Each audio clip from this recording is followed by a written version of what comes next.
مجوهرات أسرة محمد علي قلادة الوالدة باشا. الحكاية دي عاملة زي ما تقول لحد ده قريبه لازم كده. هي القلادة دي لابساها على شكل تاج، وهنشوفها وهي لابساها على شكل قلادة. دي هدية من والدة جوزها حبتها ليها في يوم الزفاف. طيب وصلت لها ازاي؟ هنحكي لكم الحكاية من البداية. دي مجوهرات خاصة بالقصر الروسي. كاترين اللي هي زوجة القيصر ادتها للخليفة العثماني اللي وقع مع جوزها اتفاقية علشان يوقفوا الحرب بين العثمانيين والروس.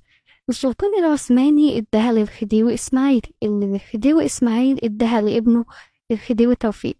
الخديوي توفيق اداها لمراته أمينة هانم اللي هم المساكين.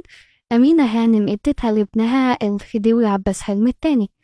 ابنها عباس حلمي التاني اداها لزوجته خديجة. خديجة ادتها لابنها عبد المنعم لما اجى يتجوز نسل شاه، ويبقى كده رجعت تاني للقصر العثماني.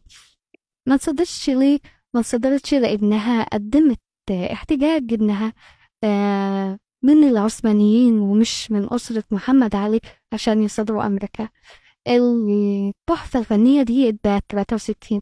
خلوا بالكوا أي مجوهرات بتتباع بيبقى جواها طاقة للناس اللي لبستها، فلما تيجي تشتري أي حاجة مستعملة تأكد إن صاحبها ما كانش عايش في مأساة زي مآسي الأميرات اللي احنا عمالين نحكي عليها من أول البداية لغاية النهاية.